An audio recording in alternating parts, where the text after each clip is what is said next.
오늘은 제가 굉장히 요즘에 고민하고 있는 질문 두 가지를 여러분께 물으면서 이에 대한 해안과 대답을 좀 같이 구하면서 시작하고 싶습니다.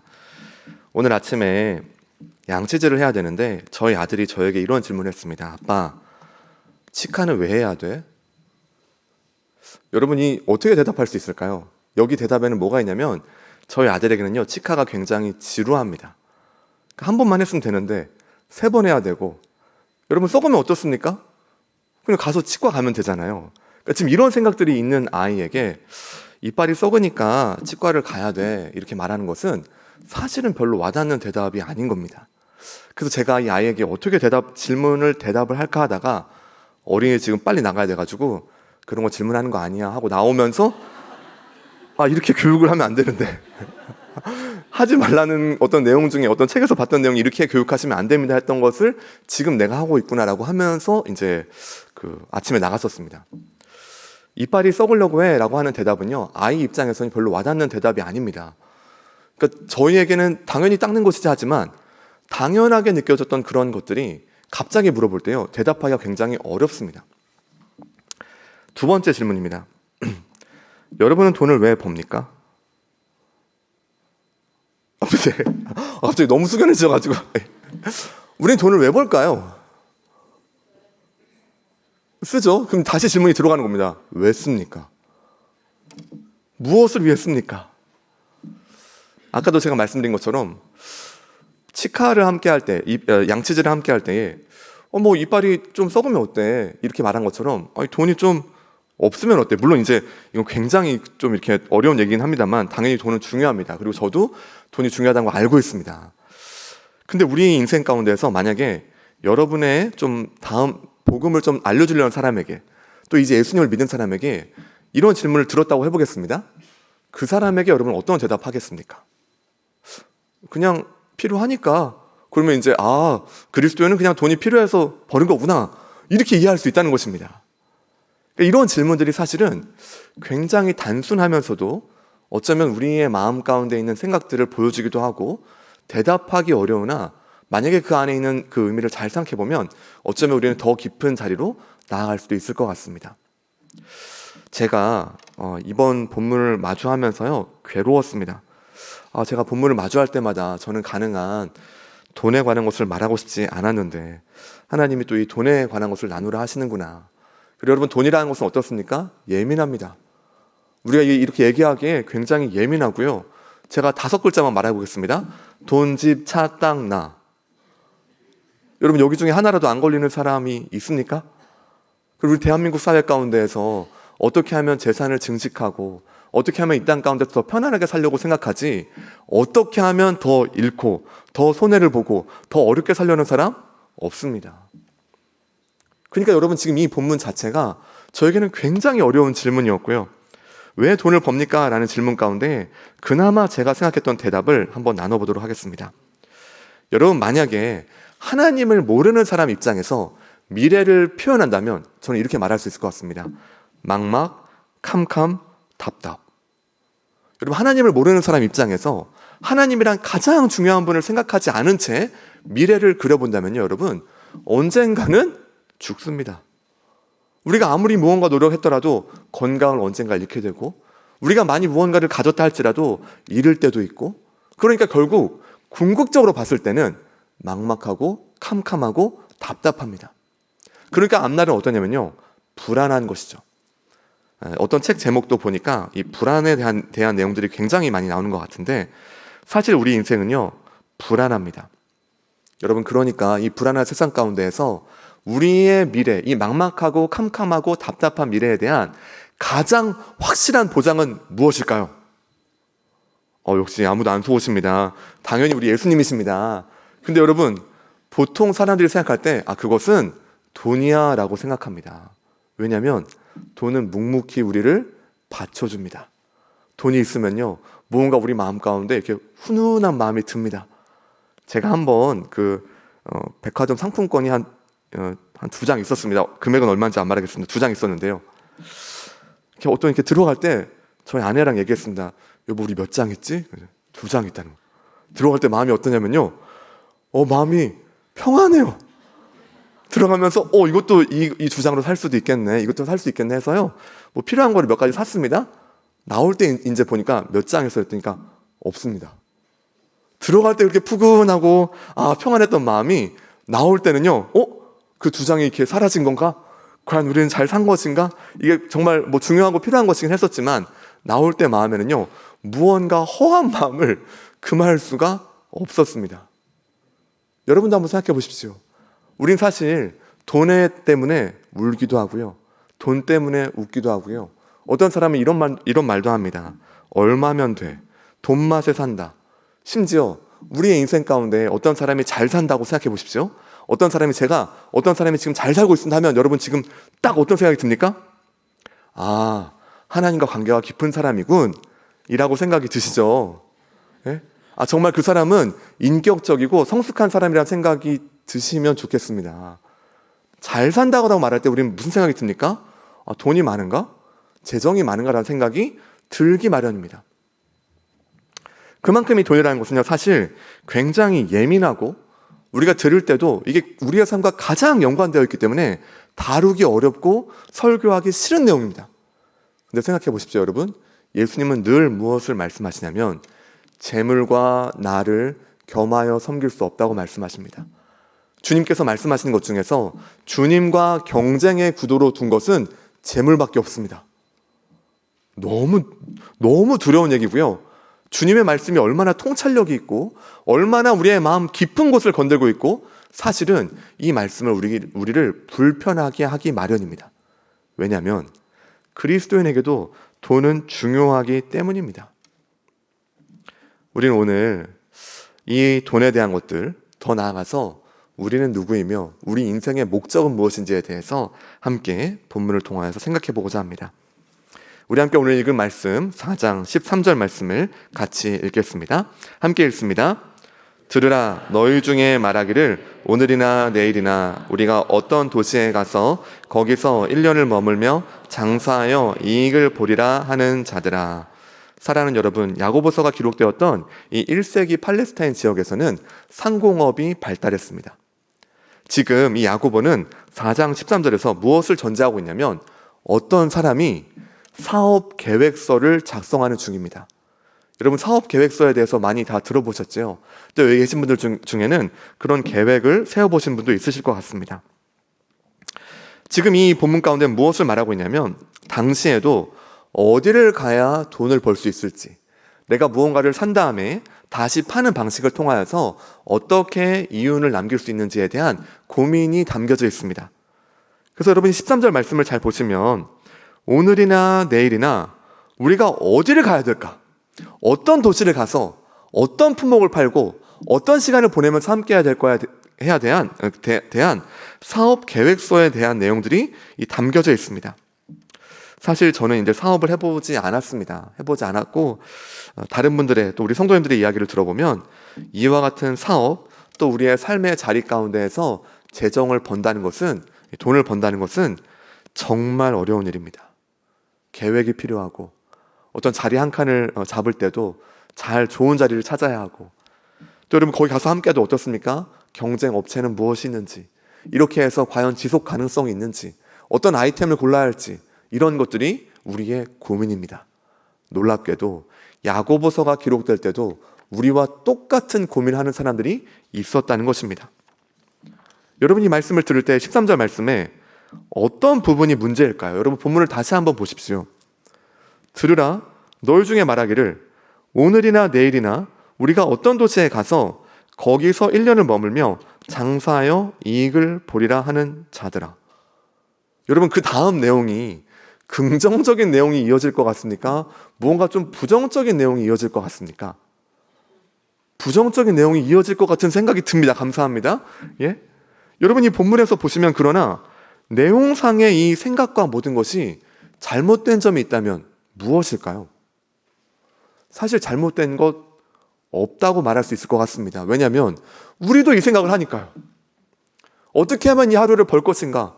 어떻게 하면 우리가 함께하는 가족, 함께하는 사람들, 또 나의 삶, 미래, 막막하고 캄캄하고 답답한데 이 가운데서 어떻게 삶을 살아갈 것인가에 대한 고민이 우리의 현실적인 고민입니다.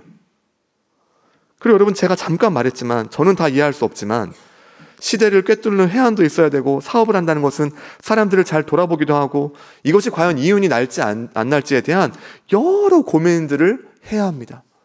어쩌면 여기 계신 성도님들 중에는 지금은 평안하게 또 웃고 계시면서 들으시는 분도 계시겠지만, 이런 재정적인 어려움으로 깊은 눈물 흘리신 분들 많이 계실 것입니다. 나아가 지금도 예배의 자리에 나오셨지만은, 주님, 이런 경제적인 어려움과 이런 답답함 가운데 저는 어떻게 해야 됩니까? 라는 그런 고민들을 하시는 분들 많이 계실 것입니다. 야고보 사도는 지금 이 13절 가운데에서 이와 같이 가상의 대상을 선정을 하여서 이와 같은 생각을 하는 사람들에게 내가 말한다 라고 시작하고 있습니다. 우리 함께 이어지는 14절, 15절 말씀을 같이 읽겠습니다. 함께 읽습니다. 내일 일을 너희가 알지 못하느도다. 너희 생명이 무엇이냐? 너희는 잠깐 보이다가 없어지는 안개니라. 너희가 도리어 말하기를 주의 뜻이면 우리가 살기도 하고 이것이나 저것을 하리라 할 것이거늘. 여러분, 14절 15절을 말하기 전에 구약과 신약 안에서 이 본문이 말하는 바의 그 내용들을 조금 더 살펴보고자 합니다.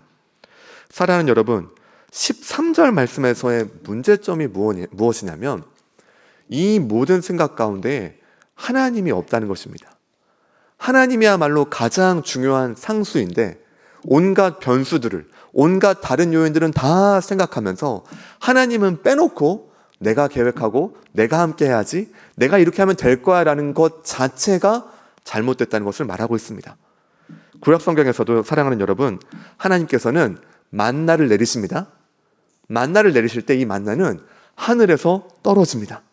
만나의 뜻이 뭐냐면 이게 뭐지? 입니다. 이게 뭐지? 하늘에서 내리는데 이게 뭔지를 모릅니다. 실제로 지금도 만나에 대해서 이런 거야 라고 추정을 하는 것이지, 만나가 실제 무엇이었고 무슨 맛이었는지는 오직 광야에 있었던 이스라엘 백성만 압니다. 그런데 하나님이 만나를 내리셨음에도 불구하고 이스라엘 백성들 마음 가운데 무엇이 있냐면 불안이 있습니다. 야, 이 만나를 오늘 먹었는데 여러분, 만약에 내일 내릴까요? 안 내릴까요? 내리겠죠. 하나님 말씀하셨으니까. 그러나 함께하는 사람들 중에 질문하는 겁니다. 아니, 근데 내일 안 내릴 수도 있지 않아? 라고 하는 사람들이 다 먹지 않고 남겨둡니다. 하나님이 이런 마음을 기가 막히게 하십니다. 그래서 출애굽기 16장 19절부터 20절 말씀을 우리 함께 같이 읽겠습니다. 함께 읽습니다. 모세가 그들에게 이르기를 아무든지 아침까지 그것을 남겨두지 말라 하였으나 그들이 모세에게 순종하지 아니하고 덜어는 아침까지 두었더니 벌레가 생기고 냄새가 난지라. 모세가 그들에게 노하니라. 아멘. 사랑하는 여러분, 만나는 온전히 하늘로부터 내린다는 것을 눈으로 보고 있습니다. 하나님이 주신다는 것을 알고 있습니다. 그러나 그 중에 몇몇 사람들은 내일 안 내릴 것 같아. 이거 이러다가 내일 끊기면 우리 못 먹어. 그래서 어떻게 합니까? 우리 가족을 위해서. 핑계는 될 수 있겠죠. 내가 먹을 거 위해서 해서 조금 더 남겨둡니다. 그래서 어떻게 되냐면 이 모든 것이 벌레가 생기고 냄새가 납니다. 6일째가 됐습니다. 다음날 안식일입니다. 하나님이 말씀하십니다. 오늘은 2배를 걷어라. 2배를 걷어서 집안에 보관했습니다. 여러분, 원래 뒀으면 평일에는 어떻게 됐습니까? 이렇게 두었더니 썩고 냄새가 났습니다. 그런데 다음날 안식일 때는 썩지도 않았고 모든 것이 보존됩니다. 놀라운 것은 이때도 다시 이 말씀을 믿지 않는 사람이 나타납니다. 그래서 안식일에 다시 나가는 사람이 있었을까요? 없었을까요? 있습니다.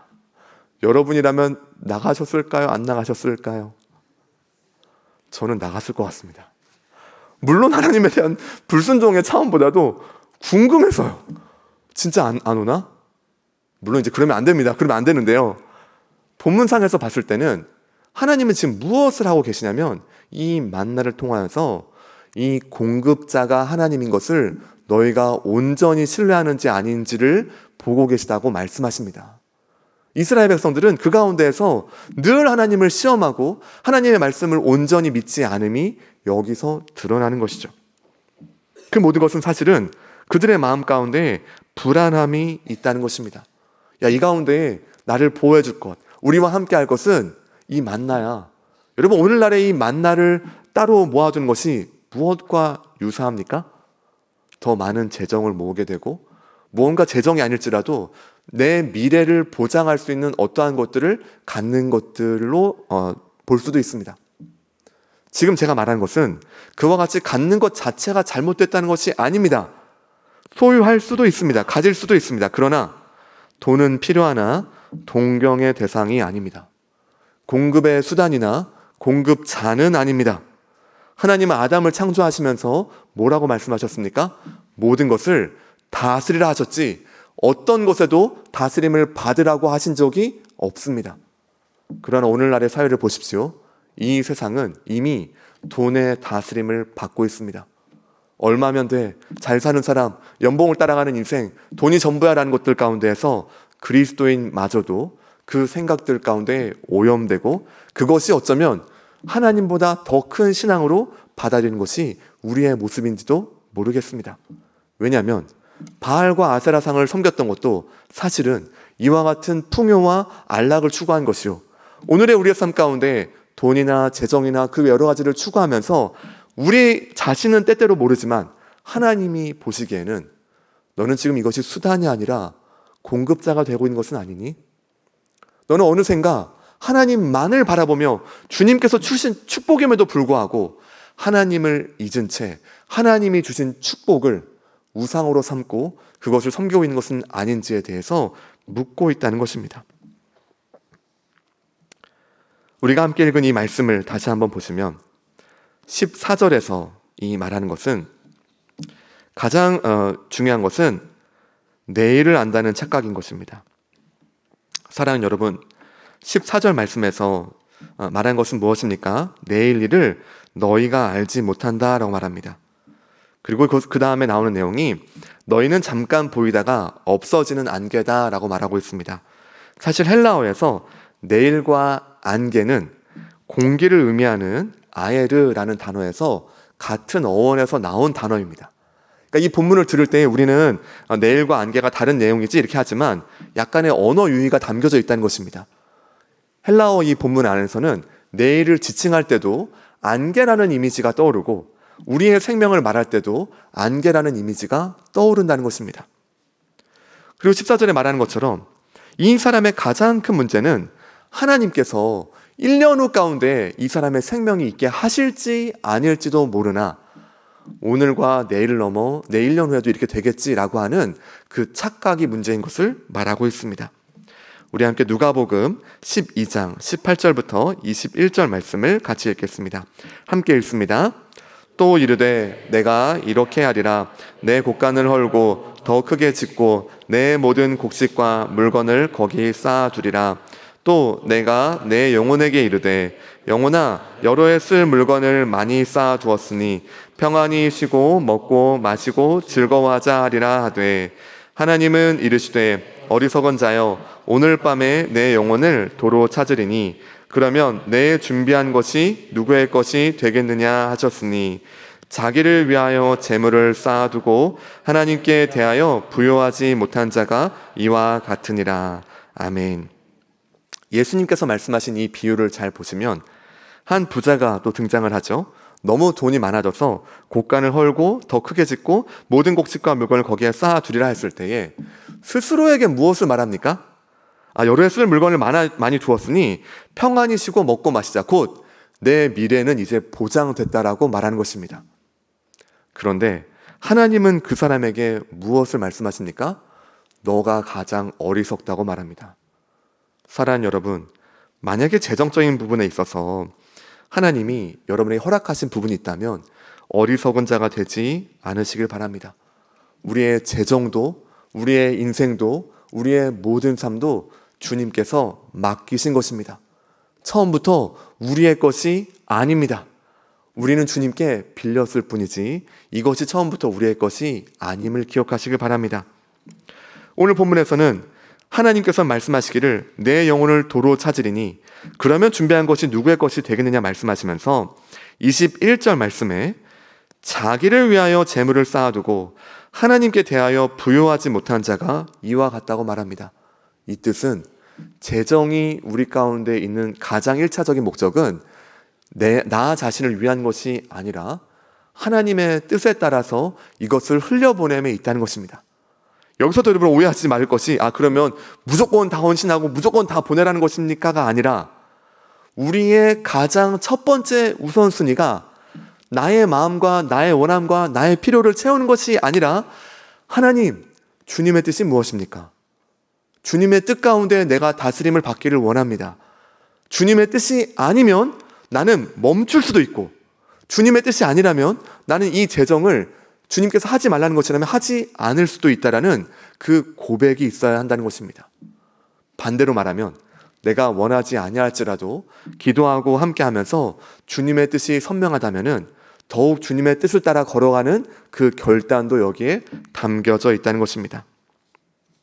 우리가 잘 알고 있는 내일 일은 난 몰라요 라는 찬양이 있는데 이따가 우리 함께 찬양하고자 하는데요, 이 찬양의 원래 영어 제목은 나는 내일을 다스리는 분이 누구인지를 안다입니다.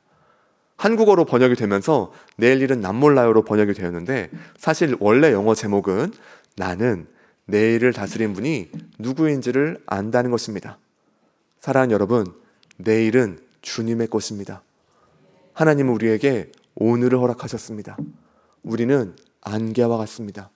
더 이상 나만 위한 인생, 나만 살고 내 가족에서만 사는 그런 뿌리 깊은 자기중심성을 넘어서 주님, 내일은 주님의 것입니다.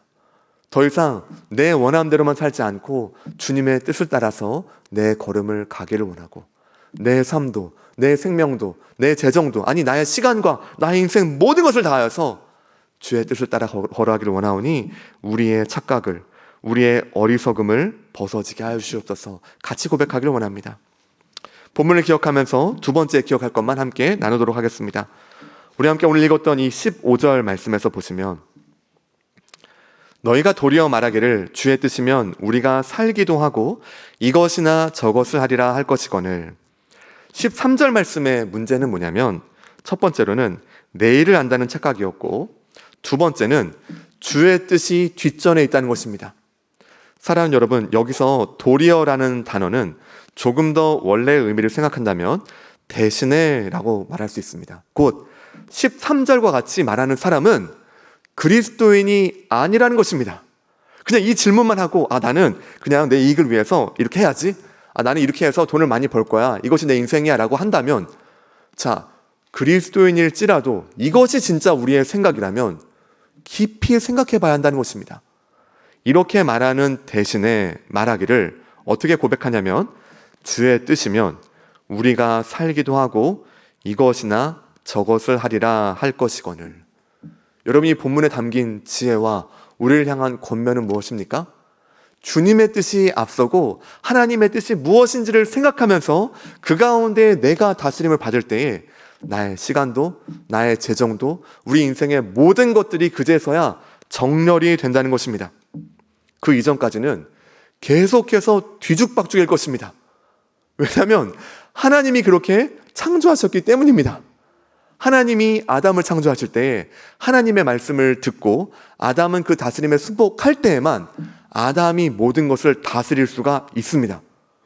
반대로 다른 것들에 의해서 지배를 받는 순간, 아까도 말했지만 제가 너무 예민한 말을 계속해서 굉장히 괴롭게 나왔습니다. 그러나 돈, 집, 차, 땅, 나의 계속 이것에 마음이 쏠리고, 여러분 지금 제가 말하면서 자유로운 사람이 아닙니다. 저도 당연히 이것이 얼마나 중요한지 알고 이게 삶 가운데 중요하다는 것을 압니다. 그러나 수단은 될지언정 우리가 섬기는 대상은 될 수 없다는 것입니다. 더욱 우리의 마음을 날카롭게 하고 예민하게 하면서 주의 말씀 가운데 민감하게 반응한다는 것은 내가 지금 내 마음이 어디에 있는지를 생각해야 한다는 것입니다. 내가 혹여나 이것들을 다시 한번 따르면서 아까도 말씀드린 것처럼 만나가 주어짐에도 불구하고 그것을 다시 한번 보관하려는 그 마음들, 안식일에는 안 나온다는 것을 말씀하셨음에도 불구하고 혹여나 있을까 하고 나아가는 이 모든 것들을 보면서 주님이 무엇이라고 이 마음을 말씀하십니까?